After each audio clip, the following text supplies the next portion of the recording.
Hello, everyone. Welcome to the Newsbrowse News broadcast.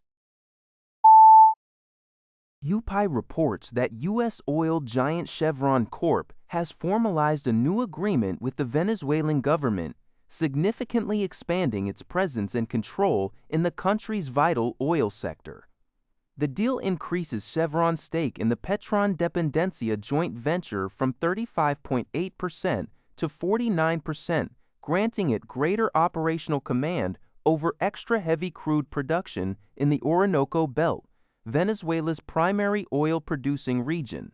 Additionally, Chevron has secured rights to develop the Ayacucho 8 block located near existing operations, which is expected to further facilitate production increases.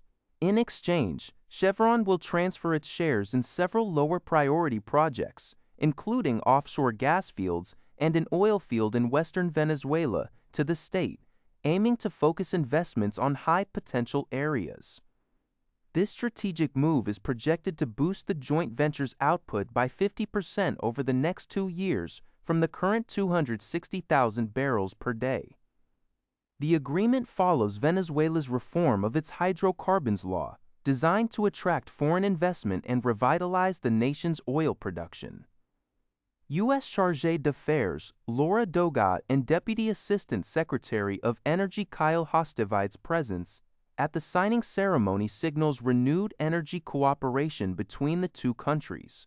Other U.S. firms like ConocoPhillips and ExxonMobil are also exploring investment opportunities, while Spanish company Repsol plans a significant expansion of its own operations.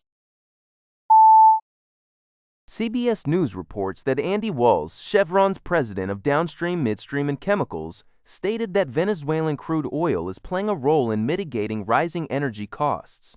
Walls explained that the energy giant is importing crude oil from Venezuela to help stabilize and reduce prices.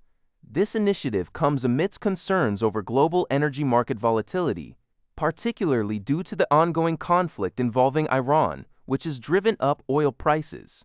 Chevron's strategy aims to ensure that energy remains affordable and reliable, addressing the economic pressures caused by the geopolitical tensions. The executive's comments highlight the complex interplay between global supply chains, international conflicts, and consumer prices in the energy sector. Al Jazeera reports that ongoing diplomatic efforts to renew ceasefire talks between the United States and Iran are complicated by disagreements over Iran's uranium enrichment program. Negotiations in Islamabad, Pakistan, recently collapsed because the U.S. insisted on a 20-year suspension of enrichment in exchange for sanctions relief, while Tehran refused to agree to more than a 5-year moratorium. This dispute is crucial because Iran currently holds about 440 kilograms, 970 pounds of 60% enriched uranium, theoretically enough for over 10 nuclear warheads, as stated by the IAEA. Uranium enrichment is the process of increasing the U-235 isotope proportion, with 90% needed for weapons-grade material. Experts suggest that both sides are engaged in a bargaining process, with the U.S. aiming for a longer ban than the 15 years in the original 2015 JCPOA, from which former President Trump withdrew in 2018. Iran seeks to make minimal concessions. The duration directly impacts Iran's ability to restart enrichment and serves as a key point for President Trump to justify the ongoing conflict. 联合早报 reports that U.S. President Donald Trump announced Iran has contacted the U.S., expressing a strong desire to reach a peace agreement. However, Trump emphasized that the nuclear issue remains the critical stumbling block in negotiations. He stated that no deal would be possible unless Iran agrees to hand over its enriched uranium to the United States. This comes after U.S.-Iran ceasefire talks failed last weekend. While the U.S. sought a 20-year suspension of uranium enrichment in exchange for sanctions relief, Iran offered a maximum of 5 years. Negotiations are reportedly ongoing through diplomatic channels, with Turkey and Egypt playing mediating roles. Regional concerns persist over shipping lanes, as Saudi Arabia urged the U.S. to lift the Hormuz Strait blockade, fearing Iran might retaliate by pressuring Houthi rebels to block the Bab al-Mandeb Strait, crucial for Saudi oil exports.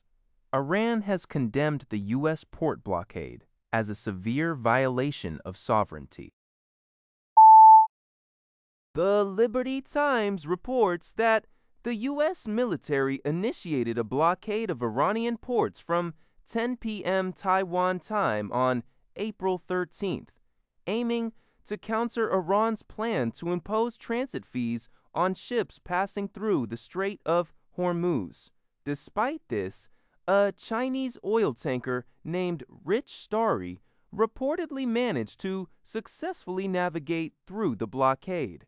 In response, U.S. Treasury Secretary Scott Bessent stated today, April 14th, that the United States would no longer permit such vessels to pass, effectively ensuring that China won't get their oil. Bessent further cautioned the media, emphasizing that any nation paying transit fees to Iran would be in violation of U.S. sanctions, and the consequences of such actions would not be good. This announcement underscores the U.S.'s firm stance on upholding international shipping freedom and enforcing its sanctions against Iran. That's all for this video. Thank you for watching. See you in the next video.